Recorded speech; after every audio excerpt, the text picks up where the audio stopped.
મોદી સાહેબે જે કાર્યો કર્યા છે ને ભાઈ, એ આ વિપક્ષવાળા સપનામાં પણ ન વિચારીએ કે એવા કાર્યો મોદી સાહેબે કર્યા છે.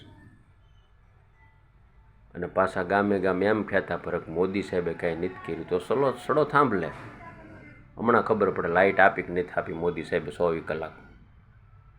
એટલે તમારે કાંઈ કરવું નથી, સારું કરે અને એના તમારે નીકળ્યા અવગુણ ગાવા, તો હવે આમાં તમારું મારે કરવું શું?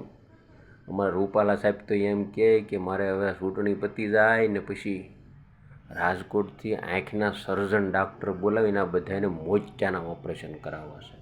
આ આવડે જ્યાં નીકળે જ્યાં પીળું જ દેખાય. કેટલી યોજનાઓ મોદી સાહેબની સરકારે આપણને આપી છે ભલા માણા. અને તમારી પાસે કેટલા વર્ષ રાજ રહ્યું તોય તમે આ રોડના ખાડા ન પુરાવીએ કે આ રોડના ખાડા ન પુરાવીએ કે આવો અમારા નરેન્દ્રભાઈ મોદી સાહેબની સરકારમાં 6 લેનના હાઈવે આખા દેશની અંદર રમઝટ બોલાવે. આ બધું ક્યારે બન્યું હોય? કેટલી ઈચ્છા શક્તિ મજબૂત હોય પ્રધાનમંત્રીશ્રીની ત્યારે શક્ય બને. અમારે નીતિન ગડકરી સાહેબ 8,000 કરોડનું રોકાણ કર્યું છે રોડ રસ્તા અને વાહન વ્યવહાર માર્ગ માટે હિમાચલ પ્રદેશની અંદર. તમે વિચાર તો કરો.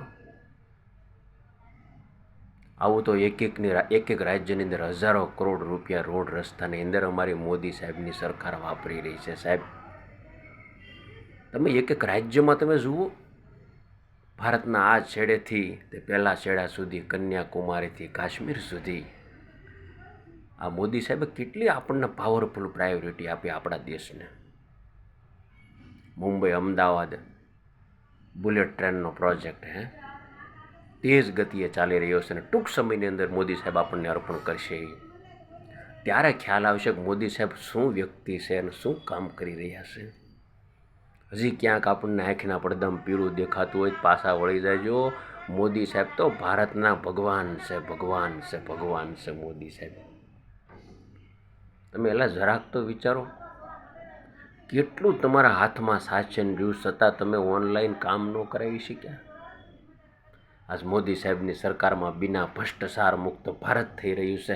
બધું ઓનલાઈન થઈ રહ્યું છે. ક્યાંય 200-500 રૂપિયા દેવા નથી પડતા. અને તમારા સમયમાં તો રિશ્વત સિવાય કામ ન થતું.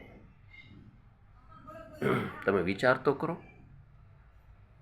આ મારા મોદી સાહેબે આવાસ યોજના આખા ભારત દેશની અંદર લાગુ કરી અને લોકોને 50 લાખનો ફ્લેટ હોય ને ત્યાં 5 લાખમાં ફ્લેટ આપી દીધો છે. તમે એક કાર્ય ઊંડાણપૂર્વક વિચાર કરો. અને એ મોદી સાહેબને તમે સવારથી સાંજ સુધી ખંડન કરો એના વિકાસ કાર્યોનું, તો પછી ભારતનો નાગરિક તમને મત આપશે? ક્યારેય ન આપે. માટે મોદી સાહેબને સપોર્ટ કરજો ને. બધી ચૂંટણીમાં પ્રચંડ બહુમત મોદી સાહેબને મળવો જોઈએ.